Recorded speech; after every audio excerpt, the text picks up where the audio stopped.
en este tipo de ambientes, ¿no?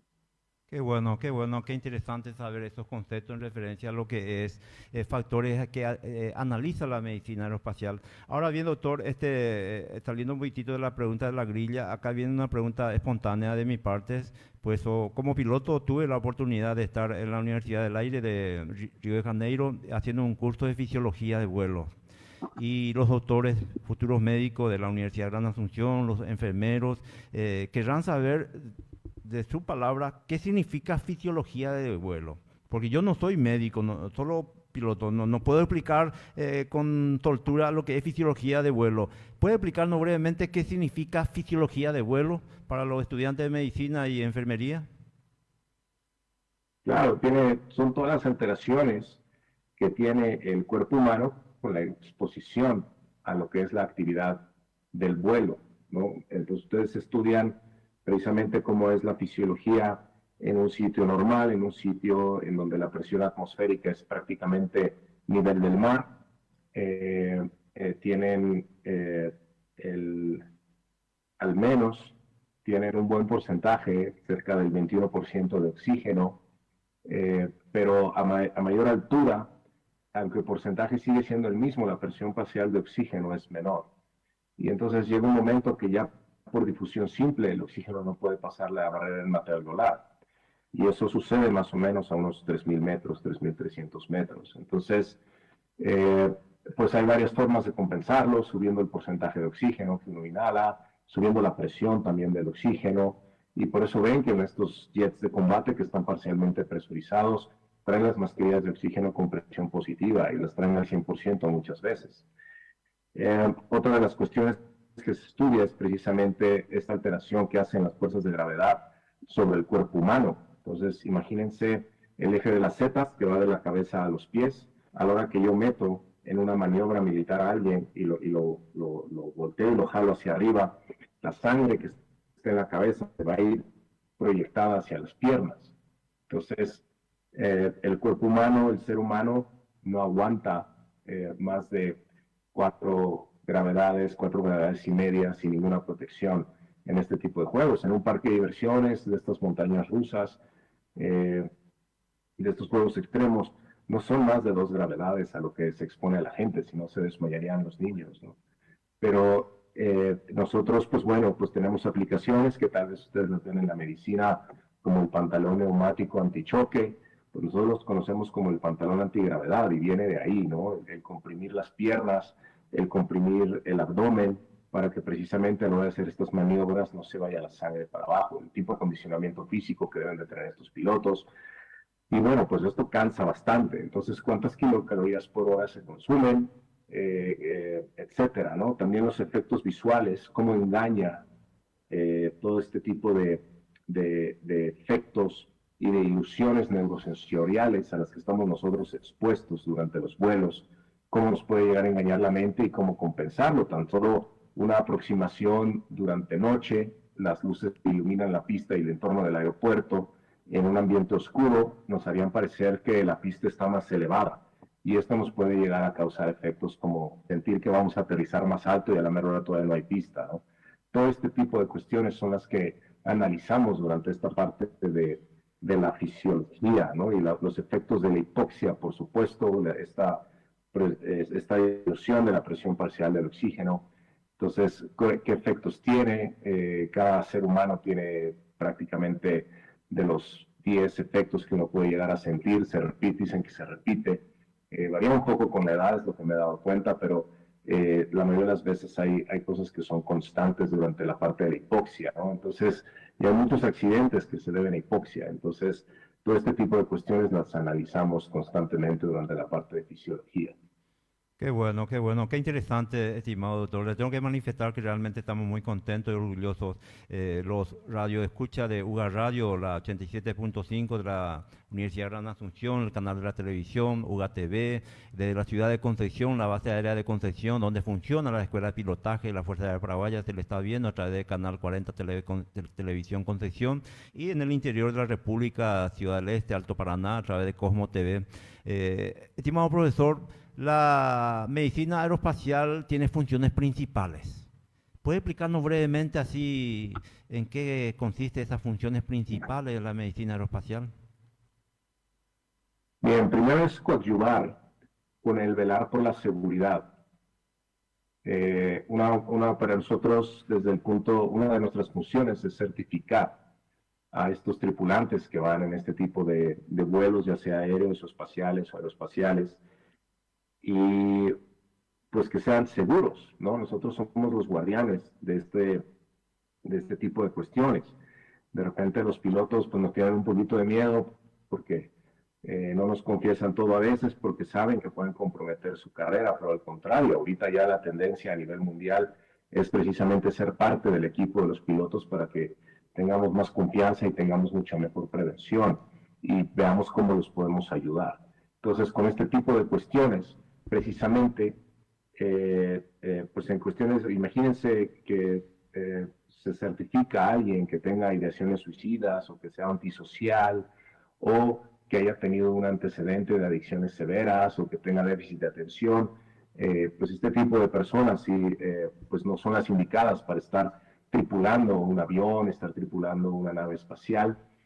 Una persona que tiene ataques de asma constantes, que necesitan hospitalización o llegar a sala de urgencias para nebulizar, alguien que tenga alguna fobia a estar encerrado o a las alturas. Entonces, desde ese primer punto, nosotros velamos por la seguridad. Y la otra es precisamente la implementación de mejores técnicas para la parte operacional, ¿no? Cómo hacer que el ser humano funcione sin estar un piloto fatigado, por ejemplo, un piloto que no durmió durante una noche y llega de un vuelo nocturno y luego lo ponemos a hacer un vuelo diurno. Es un piloto que sus capacidades mentales superiores son las equivalentes a alguien en total estado de ebriedad.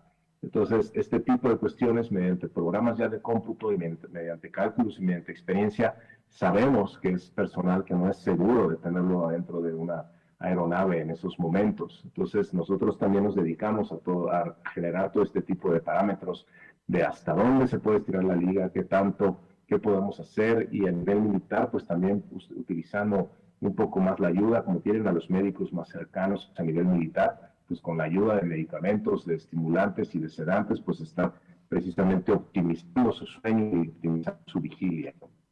Qué bueno, qué interesante esas informaciones técnicas que usted está comentando, estimado doctor Carlos Salicruz Díaz de León, de la Ciudad de México, un especialista en medicina aeroespacial y a la vez comandante del Boeing 737 Aeroméxico. Un orgullo para nosotros. Y fíjate, doctor, que la espontaneidad, tu capacidad profesional nos da suerte para el programa Poder Espacial. Hoy, justamente, desde tu participación, el canal Paraguay TV del Estado paraguayo, un canal estatal, está transmitiendo en vivo este programa Poder Espacial para llegar al interior de la República, a las universidades, a todos los estamentos donde llega Paraguay TV. Realmente para nosotros es un orgullo escucharte porque hablar y escuchar lo que es medicina aeroespacial parecía que es algo nuevo. Paraguay está avanzando interesantemente en todos los ámbitos, hay inversiones, hay innovación en el ámbito de la aviación civil, en el ámbito de la aviación militar y lógicamente en el tema espacial, la Agencia Espacial Paraguay. Y sé perfectamente, doctor Carlos Salicruz, que usted fue uno de los creadores de la Agencia Espacial Mexicana. En el 2018 tuve la oportunidad de estar en el edificio de la Agencia Espacial Mexicana con el señor Francisco Mendieta, el entonces director general de la Agencia Espacial Mexicana, y me comentó que que existía un doctor médico, medicina aeroespacial, que forma parte de la lista de mexicanos que formaron parte de la formación de la Agencia Espacial. Entonces, realmente es un orgullo para nosotros. Muchas gracias a los directivos de Paraguay TV por esta gentileza de transmitir un programa de carácter académico de la Universidad Privada Gran Asunción. Qué bueno. Estimado doctor, para ir entrando en un aspecto interesantísimo, después vendrán las preguntas del señor decano de la Facultad de Ciencias Médicas, del señor rector, de los docentes y de los estudiantes. ¿A quiénes se aplica la medicina aeroespacial, estimado doctor Carlos Salicruz? Pues ahora básicamente a todos los que están cerca del entorno que cubre la medicina aeroespacial, desde la gente que anda buceando, desde alguien que quiere romper un récord nadando en el océano a contracorriente con cierto tipo de temperaturas, cierto tipo de nutrición que debe llevar, la protección que debe traer, la parte de la alta montaña, ¿no? La parte de la alta montaña es muy interesante, desde la preparación de estos alpinistas o andinistas hasta la parte de, este, bueno, pues el rescate también alpino, el rescate andino, también intervenimos mucho, ¿no? Si es una persona que está allá arriba, que tiene hipertensión pulmonar por el mal de montaña, y entonces hay que atenderlo de una forma integral. Una cosa es ir a rescatar a un montañista y bajarlo como si nada, y otra cosa es irlo médicamente como es debido, lo podemos meter en una pequeña cámara de presión, que parece en un spa, y ahí metemos una bolsa para dormir que se comprime, y lo podemos bajar. Y también también lo podemos sacar, no en los tripulantes aéreos, también en los pasajeros. Cada vez la población mundial envejece más, pasajeros en mayores. Entonces, esto nos lleva a tener más enfermedades crónico-degenerativas que se agudizan con el estrés que significa el vuelo, desde llegar a un aeropuerto con mucho tumulto, caminar grandes distancias, el estrés propio del vuelo, etcétera, ¿no? Entonces, no nada más es a estos tripulantes o a estos astronautas, sino también vemos mucho en esta parte de gente que está expuesta al ambiente marino, a los ambientes remotos, los que están en la selva, los que están en los barcos, etcétera, ¿no? Gracias, estimado doctor Carlos Stanley Cruz. Realmente fantástica explicación, muy didáctica. En realidad, los estudiantes de la Facultad de Ciencias Médicas y de Enfermería están captando su mensaje y es una oportunidad de aprendizaje para todos nosotros, porque realmente el tema medicina aeroespacial para el Paraguay pareciera que es nuevo, pero nos falta un poquitito más y por eso llegamos a usted, estimado señor doctor Carlos. Antes de entrar en la pregunta del auditorio, del señor rector, del señor decano, de los docentes y los estudiantes. Quiero mencionar que estamos en vivo por Paraguay TV, gracias a los directivos de Paraguay TV, a los directivos de Cosmo TV, a los directivos de Canal 40 Televisión Concepción y lógicamente a UATV, el canal de la Universidad Gran Asunción. Estimado señor rector, doctor Juan Denis, por favor, si tiene algunas preguntas muy puntuales para el señor Carlos Stanley Cruz Díaz de León, especialista en medicina aeroespacial. Sí, es sumamente importante todo lo que está mencionando, pero para mí una consulta por sobre todo, ¿cuál es la importancia estratégica de la MAE en este caso? No sé si me escuchó y me entendió bien el doctor Carlos. Sí, ¿cuál es la importancia estratégica de la medicina aeroespacial?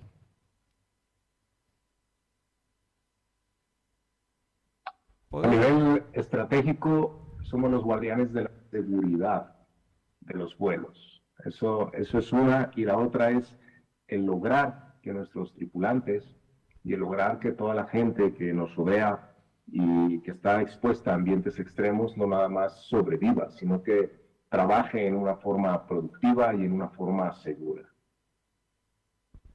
Muchas gracias, doctor.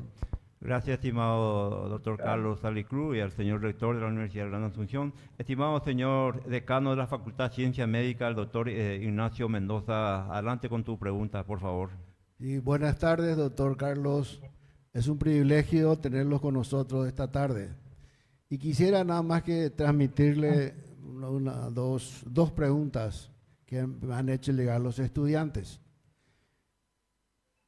¿Cuáles son los cambios más frecuentes que se presentan en el cuerpo humano en los astronautas que han estado mucho tiempo en el espacio?